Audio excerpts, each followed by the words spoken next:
would be discussions about why we were going, what the purpose of the hikoi was.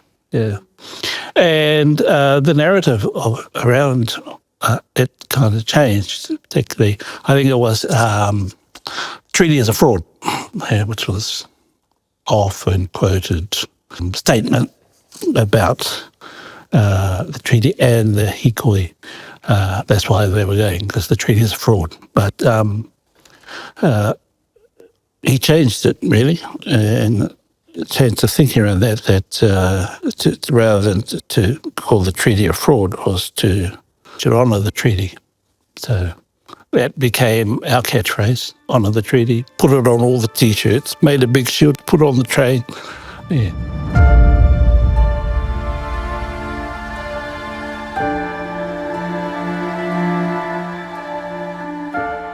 E mihi ana kia koe, John, mō tēnei wāhanga kia noho tahi tāua. Kia wānanga i ngā āwhuatanga o ngā toru tekau tau, kua pahuri, e pāna ki te tutuki kreme, e pāna ki tō tātou nei iwi a Waikato nō reira nei mai hara mai. Welcome, John. Kia ora mai. Thank you for inviting me.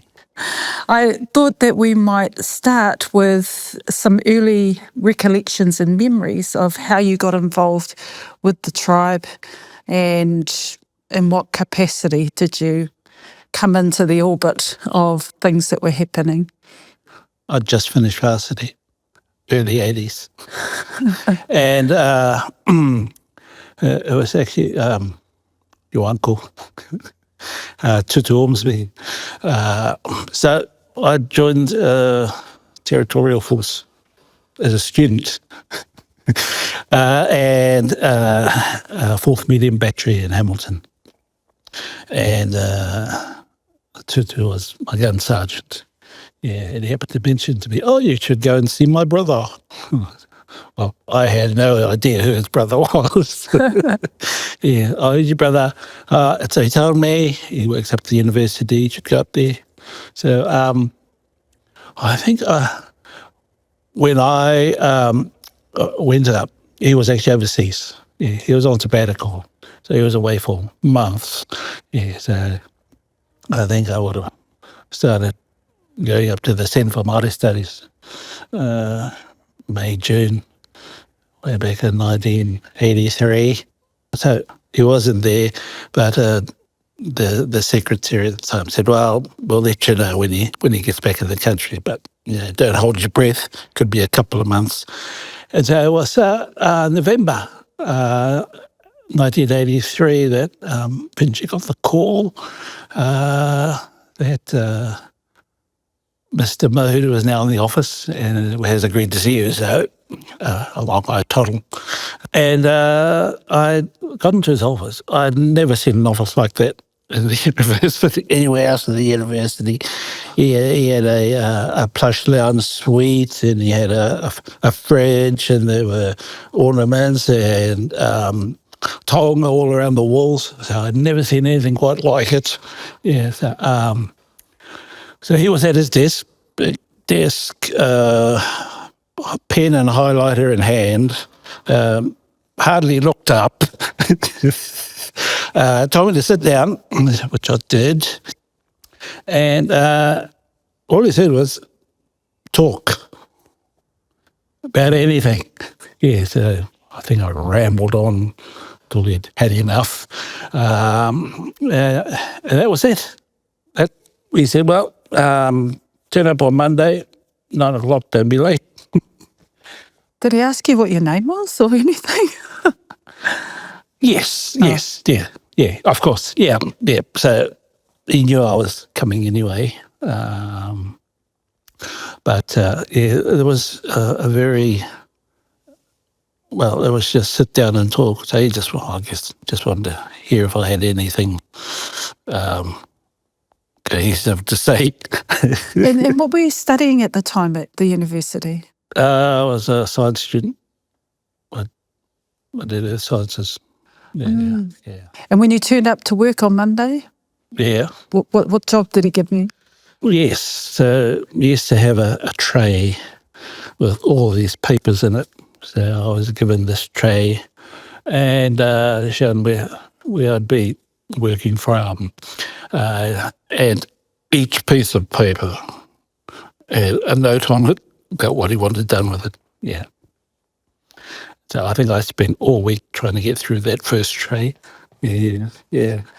That was November 1983, Yes. leading into, I think, what was happening at the time, 1984, there was a hikoi to Waitangi. That's right. So in 1984, when the hikoi was being organised to go to Waitangi, did you have a role in that?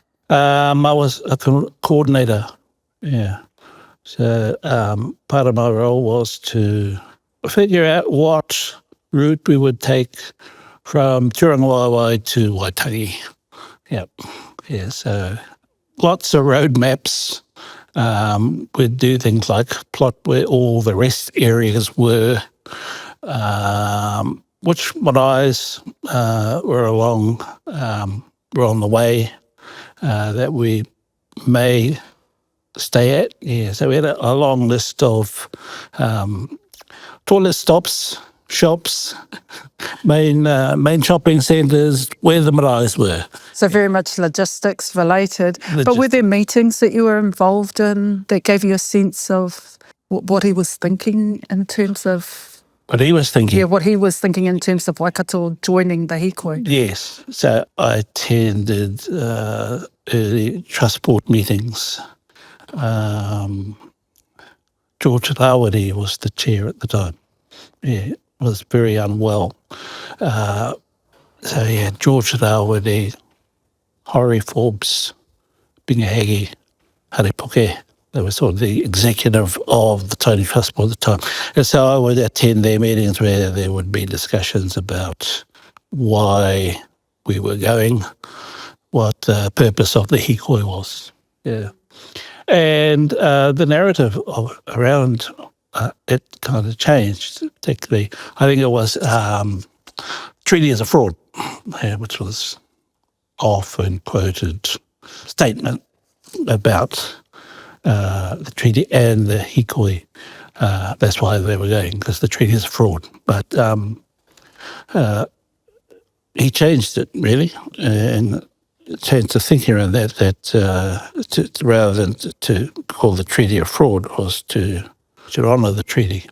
So that became our catchphrase, honour the treaty, put it on all the T-shirts, made a big shield, put it on the train. Yeah. And as a young person at the time, observing this big movement of Māoridom walking to Waitangi to send a message to the Crown, was there a specific message coming from Waikato in terms of what it was seeking? Yes, yeah, there were. Well, Raupatu was always the major take for Waikato. So I guess that would have been the underlying message that even though it wasn't, we didn't express it at the time, but i riro whenua me hoki whenua mai. Yeah, so we were seeking the return of lands that had been confiscated. And in those early years pre-settlement, I'd imagine you would have been engaged in a lot of different things. Could you give us a sense of what some of those things were to build up, I guess, the thinking that went into forming the settlement? Yeah, well, there were a couple of things. One was strengthening iwi development and getting a better sense of our marae, where they were, stats around data around population figures and general health. So was involved in the early days after the hikoi in doing that type of work. So they were looking at a second power station at the time. So it had Huntly, so they were looking at another one, putting up another coal-fired power station in Meremere, near Hampton Downs racetrack. Yeah, so there was that type of environmental, cultural investigation going on, which we were involved with, which involved meetings with the community, with Huakina, Waihi Development Trust. And in terms of the team that he was forming around him, what did you observe in terms of engagement with different groups? What types of engagements were you involved in? Well, the centre was involved with a lot of different iwi groups. One of the main mission for the centre was to provide research so that development could then take place. Centre philosophy that there shouldn't be any research that didn't result in development. No development that hasn't been researched. So there was the Tainui report, the Waihi Pa report, the Huakina report, the Mohaka River report, Ngāti Porou report, Taharoa Sea, And those were the types of reports where you would work in community around issues they were confronting, is it? That's right, particularly around development issues. Sometimes they were developments that were either already in place or were proposed. For Tainui at the time, those reports were going to the Trust Board. Is that how it worked? Those reports were... The Tainui-based reports, I mean. The Tainui-based, of course, yes. Yep. And how did you see the Trust Board using the research that was being produced to be able to inform its thinking, whether it did or not? Yeah. All its thinking was done through the centre. So the centre was like a think tank for the Trust Board. A lot of that was pro bono. Used to call them wairua bills. Wairua bills. Wairua bills. So the centre played quite a critical role then in terms of doing all that pre-work leading into the settlement. Yeah, all the strategic development work, all the research that was required was managed through the centre and produced by the centre. In terms of the Raupatu research, do you have early recollections about how the centre was contributing to preparing the ground for Raupatu? Well, when I first got there, Philip Harris was contracted to put together a paper on territorial authorities, and that paper was really the initial thinking around the river claim. Yeah. So the early work was done back in the early 80s, and then in terms of the research from Raupatu, I mean, it was something we kind of worked on in different ways every day. It wasn't this is all you're going to do. You did it along with everything else you had to do. And with everything else you had to do, you had a very diverse, I guess, work environment in terms of how you made contributions. What role did the centre play in the Manukau claim? We presented submissions. We got a number of Trust Board members to prepare affidavits and to present at the Manukau hearings at Ihu Mātau. We would record those sessions and then collect all the submissions from all the other presenters. It wasn't just one sitting, they had several. What are some of the most memorable hui that you, now looking back, think, that was quite significant and it contributed to this or that in terms of either the settlement or post-settlement context? The one I remember most was a relatively small group. Well, when I say small, centre staff and Trust Board members, the executive Trust Board, to talk specifically about the Raupatu claim.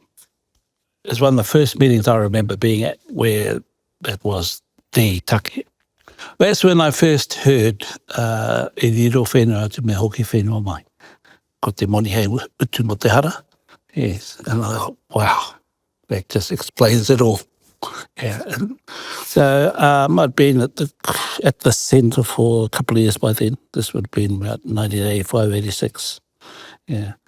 Of course, you find out later that saying had been around for Maidano for generations. But I was hearing it for the first time, and that did it for me. Yeah, that just put everything into perspective as to why we were there, what we were doing, and what we were trying to achieve. And during that period of time, what were your insights in terms of Sir Robert, RTM? To me, he was probably the most powerful man in Māoridom at that time. He was dynamic, and whether it was in a Māori environment or a Pākehā environment. Yeah. I remember once he wrote us, we attended a conference in Auckland, at Auckland University, and we got there early, and he was on the speakers after lunch, and he wrote his speech while we were sitting there listening to others. Yeah, so I thought, well, that's pretty good. That's pretty good that he could do that. He was great at dictation. Okay. He didn't have to write it. He'd just talk. Yeah. So he just needed someone to capture what he was saying. Yeah. So, yes, at a very high regard. Yeah. And in terms of mentoring, he took you under his wing and brought you back home to Wāhi. Yes. Wanted to make sure that you had a really good understanding, I guess, of everything about him in order to continue to work with him. So you had a relationship akin to, I would say, a son. And he mentored you very deliberately. That had its ups and downs, I'd imagine. But the question I'm curious about is, in those early years when he was doing all these different things that all culminated in the settlement and a vision for the future, what did work-life balance look like for him from what you observed? Work was the balance. There was nothing else. Work came first. But he loved to play squash. Occasionally he'd play rugby league, and then a bit of tennis. But it was really mainly work. Everything was around work, wasn't it? That's right. Yeah. Well, you could do all those other things. You could do whatever you like. Yeah, as long as you turned up on Monday morning for the work. Yeah. And it was always like that. Did you observe him in those kind of conversations where you saw his leadership characteristics? Did you? Often. Yeah. Often. Yeah. And did he change his way of engaging with people, whether they were Māori or Pākehā, or whether it was central government or on the marae? Or was he the same person all the way through in your mind? He operated from a frame of reference, and the frame of reference never changed, just the situation. And what was his strongest leadership trait? He was very authoritarian, always confident in what we were trying to do. He'd give a bit of leeway on how to achieve it, so he'd listen to alternatives, so that, he wasn't necessarily fixed. But once he did make up his mind, make a decision, that was it. And there'd be no veering from that. And what was his style of mentoring? How did he mentor? Old school styles. You were given a task, expected it to be done. If he thought it wasn't good enough, he'd let you know in no uncertain terms. He wasn't afraid to kick your ass, and tell you off. Yeah. So he didn't mollycoddle me, anyway. And did he ever ask you to do something you really didn't know what to do, but you did what you could do? Often. Is there an example that you want to share? Well, it was sort of throughout the time I was working either for or with him. For example, being thrown in the deep end of the trust board. Yeah, it was. I'd spent time working in the trust board, on very specific things. But when Witaka passed away, the trust board needed a board secretary, so I was offered the position. But there was a lot of learning in that, or the if you like, the legals around our trust board operations, which I had no knowledge of. Had to learn pretty quick. And who was your main support around you when you were at the trust board? I always rely on the centre, but there were other units within the trust board that were up and running. Yeah, so I could rely on the other staff, your mum, Bob, he's in charge of the finances, and the trust board executive, Hare Binga Umu McLean. Yeah, so from the trust board, probably those 5 were the main ones who would give me support. And the trust board really was the vehicle to take the Raupatu claim forward into the Kolkop case, was it? Yes. And you were board secretary at the time, or were you in another capacity? I was still at the centre during the Kolkop case. Kolkop, and became board secretary? In the early 90s. In the 90s. 91. Well, let's spend a bit of time on the Kolkop case, because that was the turning point that led to direct negotiations. Yes. The Kolkop team. Can you just recollect who they were that were supporting our team? Well, all the centre staff, we were absolutely totally engaged in preparing for that case. We'd often get direction from legal counsel, Denise Hinare. She was our legal counsel, and she would advise QCs after that. But so there was work that had to be done. There were affidavits and statements that we had to get from the old people. Yeah.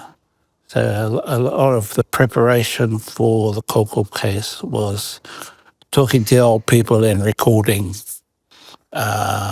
their memories, their whakaaro about land.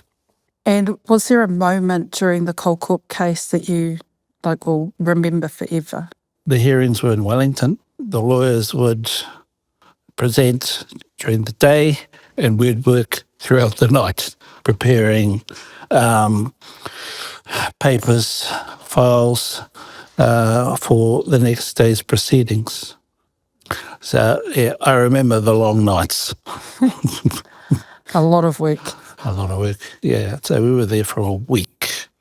And you were no stranger going to Wellington after the Kolkop case when essentially direct negotiations started. Can you remember how that period of time when there was a lot of toing and froing down to Wellington? Once the Crown had accepted the High Court, I think they appealed to, from memory.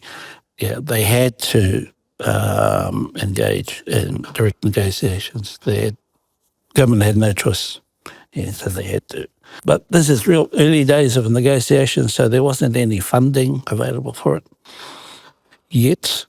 Yeah, so the trust board had to go into overdraft to fund travel, accommodation, etc. when we'd go to Wellington.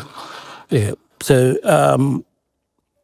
we'd have a core team of about four of us who would attend the meetings with either Crown officials or when there were meetings with the minister. And so we'd drive down and back. And that was just the norm then?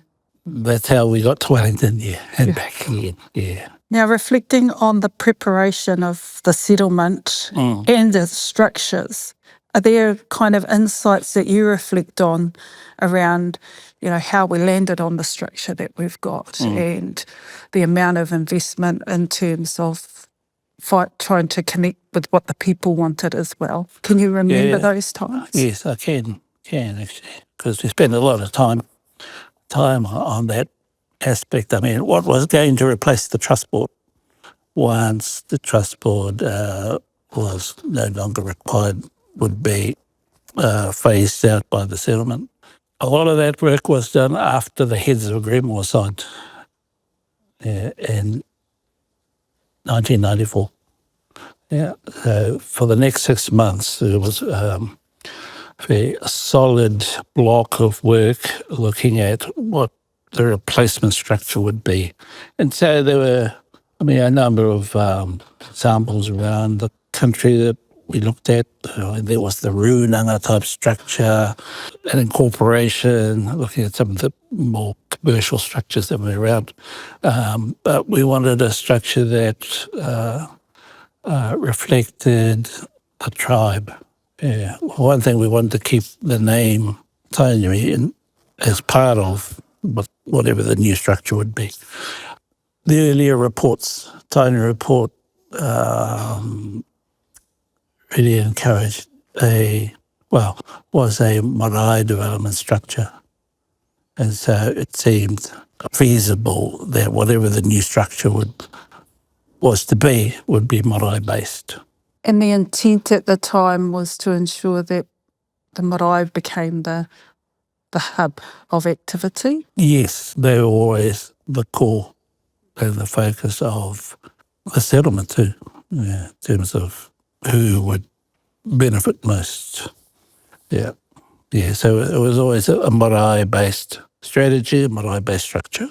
I want to take you back to the heads of agreements and the return of Hopu Hopu, which was the old military camp, and Te Rapa, which was the old Air Force base. And at the time, a lot of the thinking about what those two land parcels could represent or be really happened possibly within the centre, and a very small group of people thinking about, what we could use this for. How did the idea of the base come up for Te Rapa there? Partially because of its location, being close to Hamilton, on the outskirts of Hamilton at the time. It seemed a commercial development option was the most sensible thing to do with it. The early thinking was always that it would become a commercial hub for the tribe. And were you involved with any of those early discussions around the anchor tenants for the base? No, I participated in the demolition of the place. The concept of a te whero title and what it was intended to achieve, what informed that early thinking around having a tupuna title? The principle, that there'd be lands that should remain within the tribal estate forever. Yeah. In terms of, again, the thinking around the lands that returned, some of it could go into te whero title, was that informed through other kōrero that was happening around kaumata or anything at the time, or? I'm sure there would have been other discussions that I wasn't part of. But like, for example, Hopu Hopu and Te Rapa were the first Crown properties returned to the tribe. So to mark the significance of the return, it was given, that's the recognition of it. These lands to be returned will be kept forever. Those early years of moving from the trust board into the tribe were challenge years. I would pitch it like that. The tribe was in and out of court. It was a very litigious time. I think people felt that the nature of the internal dissent meant that families really had to choose where they sat on things. But at the crux of it all was the prospect of Te Arikinui being taken to court. Yes. In reflecting on that time, what do you think the learnings are and the things that we need to be very vigilant about about retaining the learnings but not repeating the mistakes? Sometimes you shouldn't always accept the legal advice you're given when it cuts across what you know to be tikanga, tika, and what's right. So, I mean, it was hard at the time, and it took me a long time to forgive, but the lawyers gave them advice, and they took it. They took that advice. So I don't blame them so much. I suppose I don't even blame the lawyers because they were just coming up with a solution to the situation that was being faced. They thought they were facing, but in their hearts, our ones should have known. You never do that. You should never do that. And that's the learning, is to hold tikanga close in the difficult times. Yes, because that's who we are. Was there real room to be able to wānanga what was really at stake there, and did we take that opportunity to discuss the issues, because it got very personal for a period of time, and it wasn't nice. It was an option. Was it possible? Probably not at the time. Yeah. Probably had to go through it. Yeah. And now that the time has passed, do we have the capacity to heal ourselves through those difficult moments of our history so that the mistakes are never repeated, that we lock in the learnings and we move forward? Yeah, well, can't say they'll never be repeated, but yes, we should retain those learnings, so that they're there. Hey. And are there any other learnings then, holding on to our tikanga, especially when we know what the right thing to do is? Were there any other learnings you think we should reflect on? Yes, people probably shouldn't react so quickly when it comes to matters of tikanga, regardless of what the commercial implications might be. Yeah, we should just tai hoa and really try and think it through. So I think personal reflection is something we could have done more of on both sides. Yeah, and looking at some of the implications of what we're doing. Yeah, but he did predict that would happen, because we'd seen it happen in other places around the world. There's always an initial period of conflict while people get used to their newfound situation. Yeah. So even though we knew it, we still went through it. Yeah. So it was necessary in some ways. Yes. An unpleasant part, but necessary. Yeah. It's just a part of growth. 30 years into the settlement, we've come a long way, and we've got new horizons to kind of reach out to.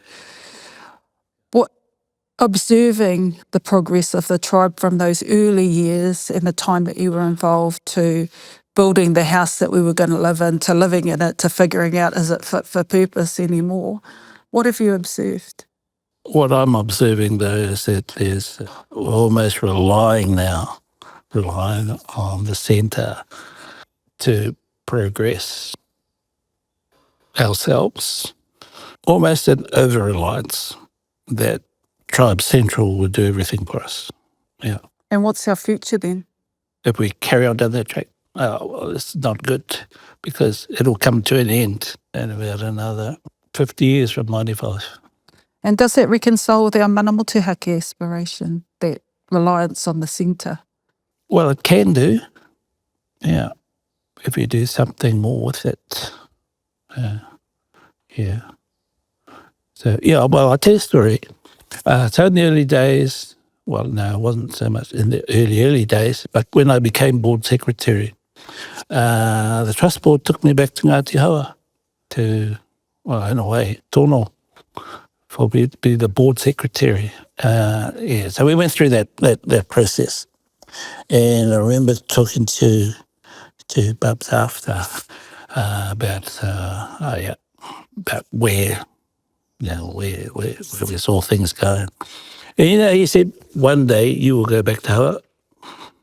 You would have to go back to Hoa one day. And I thought, nah, never. No, I'm staying right here. Yeah. Wow. 30 years later, guess where I am? Yeah. When you consider this, the centre and the next 30 years going forward, do you think it reconciles with how RTM was thinking about strengthening our marae, and we need to do more of that? Yeah. Yes. But beyond the grant, How do we build the capacity for the marae to look after themselves? Exactly. So we've done the development, like, if you like, top down. Yeah, it's now time for marae and hapu to start thinking about what they can do for themselves, what they would like to do, and how they're going to do it. This is the time. Now's the time, because if you leave it too long, you run out of time and you run out of capacity to do it. Now's the best time to do it. It is the best time. I just want you to reflect for a moment on the kaumātua and the role of kaumātua and how they were engaged with to be able to, I guess, be a bit of a rudder to see whether, is this the way we're going or what? How were kaumātua engaged with? Yeah, where I saw that type of engagement most was during all the rauruau, because the kaumātua was staying in the college. It was like a wānanga every night, yeah, where they would come together. We'd try and give them an update of where we thought things were at or what had happened that day. And this went on for a good year. They gave you moral support. Yeah. Didn't always agree on the advice they were giving us, but you knew that whatever was going to happen, they'd have your back. Whatever happened. Yeah, that they would always be there to support. And I remember the day when the local motorbike gang decided to force their way into the college. Yeah, and it was all the old people, all the old ladies and the kaumātua and koros who just formed the line in front of the college. Yeah, and you got 30 or 40 bikies, real aggressive looking, and I mean the old people just calmed it right down. Yeah. Could have got ugly. Would you call the cops? And in their wānanga, what wisdom were they bringing forward to encourage the team at the time? Yes, a lot of encouragement. I mean, they wanted to be kept up to date with what's happening now, what's happened today, because it was up and down. You'd be things are going great one day and terrible the next. Yeah. And it was like that all the time. Yeah, so they just wanted to gauge how things were going and offer support, advice where they could. And your reflections of Te Arikinui's leadership and the traits of her leadership that were quite essential ingredients for the time. What did you observe in terms of that? Just having the strength to withstand that. Yeah. I mean, she was able to just hold it all together with dignity. Even though what was happening was, was crap, but yeah, she was able to stay above it. Yeah, and not get involved personally in it. Yeah, even though a lot of the comments were about her. Yeah, yeah, and I mean, that takes a real strong woman to do that. And in reflection, what do you believe the lesson she provided? Know who you are. Be strong within yourself. Hold on to your beliefs about what the iwi is about, what we're about, what Kingitanga is about. Okay, yeah. Uphold those basic principles of the tribe. If we do that, we'll be all right, no matter what. Yeah. One of the first things RTM said to Doug Graham at the start of negotiations, better to have nothing than to be nothing. That hit pretty hard. Yeah. And nothing's changed. Nothing's changed in that front, all right? That interaction with Doug Graham and RTM during the negotiations, what kind of relationship did they have? It was very cordial. Though when it was time to talk, time to hold a line, yeah, they would, both sides, yeah. But, I think they were able to reach agreement and to make compromises that were sensible and acceptable to themselves and to the people. Yeah, being able to do that, we wouldn't have achieved the settlement without them being able to work together in that way. And I want to take you back to that night here at Hupu Hupu when the long walk happened and all of a sudden they came back with the relativity clause. Is there something of that night that really sticks with you? Because that was a very magical moment of the settlement. Yeah, well, that's that whole day. I mean, that was the cream on the top. Yeah, that was the topping. Yeah, because we'd spent the day taking the tribe through the Huiai during Wawai to accept the settlement. So for me, that was a big step. Yeah. I was involved in that in trying to organising that huiaiwi for the settlement. That everything that happened after that, it was like, well, it's a fait accompli, really. We knew that the government maybe were more eager for a settlement than some of us. Yeah, of course we all wanted it.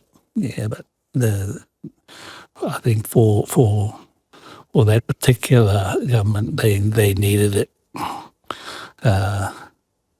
And I mean, it was history. Yeah, but that night certainly, the long walk in the dark at Hopopu, come back and say, right, we've settled it. Yeah. You knew about the relativity clause, that was a part of the strategy. Yes, yeah, we did. You knew he was going to put that on the table. Yes. Yeah. Maybe not the timing. How did he come up with the ratchet clause or the relativity clause? It probably originated from Oxford, his time at Oxford. Yeah, because he would often say, I've been working on this claim for the past 20-odd years, and this is back in the 90s, So I think a lot of what was achieved came from the thinking and the reflections he had while he was at Oxford and after that. And you were all there to kind of firm up the thinking and provide some ballast to his... Well, we had commercial sort of experts there who had done some thinking prior to the meeting, to the long walk in the dark, where some quite serious thinking had been done about a clause in the settlement where we wouldn't be penalised for being the first cab out of the rank.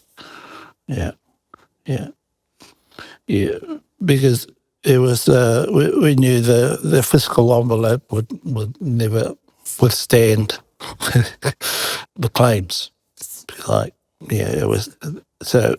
The fiscal envelope was they'd need more than what was in the fiscal envelope to settle claims. So just based on that alone, it made sense that we should ratchet our settlement, connect our settlement to the increase in the envelope, which of course we still benefit from. Maybe this last question really connects to your first meeting with him and being sent from the territorial forces and experience. If he shared anything, if I didn't know him to share anything about his army past to anybody, but if he was going to share some insight of that experience in Malaya with anyone, it would have been you. Did he ever talk about his army kind of time in the army? No. It's curious to me because he asked quite a lot of you to do a lot of different things and gave you a range of experiences. And there weren't too many people around him that he would just throw something at. You had to catch it, make a try, and then come back and deliver it kind of thing. It was that kind of relationship. So did you ever gain an insight to his leadership that kind of gave you a sense of his army background at all? And his habits or I was thinking isms or things like that? Probably the discipline he had. Yeah. What do you mean by that? Well, when it came to mahi, he'd lay down the rules, and if he thought you were slacking off, he'd kick your ass, even if you weren't slacking off. Yeah, sometimes he'd just do it because well, I know one time, so we were travelling back and forth from Hamilton to Wellington, and he was in Wellington, he left his car at the airport, Hamilton Airport. So I had to pick up the car and take it to Wellington. Yeah, that was basically, simple. Yeah, simple enough to do. Yeah, but I thought, well, don't have to get there till tomorrow, so I can pick up the car later today. I might as well have a sleep before I leave. Anyway, so I get to the airport about 1 o'clock in the morning to pick up the car, but the car park is closed, and so you got to wait for the car park to open the next morning. So yeah. I think he was expecting his car to be in Wellington like 9 o'clock the next year. About 3 o'clock I'd bowl up because I had to wait for the gates to open. Yeah, so, I mean, there was no, okay, I understand. Yeah, all right, next time go and get the car. Oh, no, it wasn't like that at all. Yeah, you're on report for the next week. I want to know everything you're doing every 5 minutes. Which kind of reminds me of what they do in the army. Yeah. Yeah. Any final reflections that you'd like to share with regards to the settlement experience? I was lucky. I mean, it's a once in a lifetime, maybe once in a millennium experience to be where I was put during that time. Yeah, and the vision that he had, much of it from previous generations, that he just brought it to life. I mean, it was the first time in history of the country that such a settlement was possible. Yeah, and then suddenly everyone's got a settlement. They wouldn't have happened without him. Yeah, so...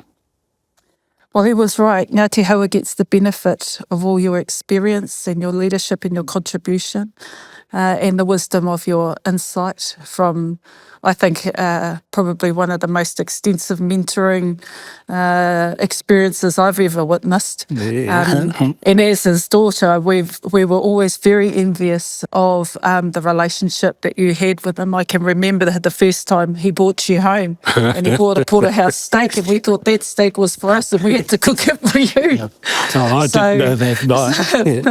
No. But John has certainly appreciated your time and the commitment that you gave so that things could be done, and working the back room as you did and the front if you had to.